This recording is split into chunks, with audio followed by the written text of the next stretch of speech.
Friends, एक shocking और थोड़ा कंसर्निंग अपडेट सामने आया है। कुछ यूके यूनिवर्सिटीज ने सितंबर इनटेक के लिए स्टूडेंट्स के ऑलरेडी इशूड कैश लेटर्स को रिवोक कर दिया है, मतलब एडमिशन विड्रॉ हो गया है इवन आफ्टर स्टूडेंट्स ने अपना ऑफर एक्सेप्ट कर लिया था।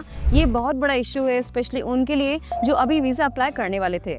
आज हम डिटेल में समझाएंगे कि कैश से वो क्यों होता है और आपको अब क्या स्टेप्स लेने चाहिए। तो बेसिकली हो क्या रहा है, नॉर्मली कैश एक स्ट्रॉन्ग कंफर्मेशन होता है कि आपको एडमिशन मिल गया है, लेकिन अब कुछ यूनिवर्सिटीज कैश इश्यू करने के बाद भी उसे कैंसिल कर रही हैं। इसका इम्पैक्ट सबसे ज्यादा उन इंटरनेशनल एप्लीकेंट्स पर हो रहा है जो हाई रिस्क रीजन से बिलोंग करते हैं या जिन्होंने अपनी एप्लीकेशन लास्ट मिनट में सबमिट की थी।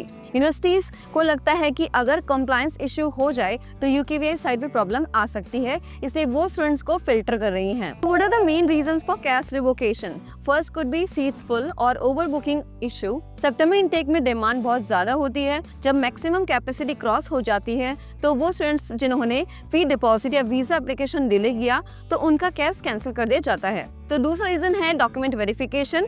यूनिवर्सिटीज दोबारा चेक करती हैं आपकी financial proofs, transcripts and English test scores. अगर कोई छोटी सी भी एरर या फिर मिसमैच मिलता है इन्फॉर्मेशन में तो कैश तुरंत विड्रॉ कर दिया जाता है। Third could be stricter CAS shield review. अब universities CAS shield system use कर रही हैं जो डीप क्रेडिबिलिटी चेक्स करता है, जैसे study gaps, financial capacity and reason specific risk. अगर आपकी प्रोफाइल में कोई कंप्लायंस कंसर्न रेज होता है तो कैश रिवोक हो सकता है। Fourth reason could be issues in student profile. So कुछ पर्सनल प्रोफाइल इश्यूज भी कॉज बन रहे हैं, जैसे कि unexplained gaps, low academic scores for applied course, weak या फिर inconsistent SOP, unacceptable financial sources for example third party funds या फिर region specific risk flagged by UKVI. तो बात करते हैं कि अब आपको क्या करना चाहिए। तो ये सबसे इंपॉर्टेंट पार्ट है, तो इसे मिस मत कीजिएगा। सबसे पहले अपने डॉक्यूमेंट्स डबल चेक कीजिए। फाइनेंशियल प्रूफ, बैंक स्टेटमेंट्स और ट्रांसक्रिप्ट बिल्कुल एक्यूरेट और क्लियर होनी चाहिए और वेरीफाइबल होनी चाहिए। डिपॉजिट फी टाइम पे कीजिए, डिले करना रिस्की हो सकता है।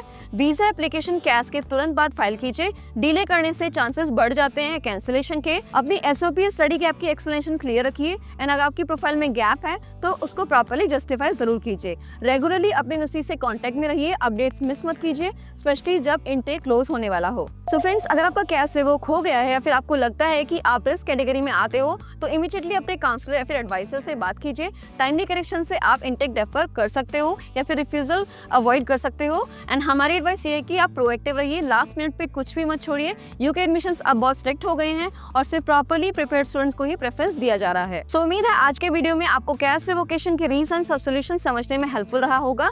एंड अगर आपको ये इन्फॉर्मेशन वैल्यूएबल लगी तो वीडियो को लाइक और शेयर कीजिए। चैनल पे न्यू है तो चैनल को सब्सक्राइब कीजिए for more study updates like these. Thank you for watching.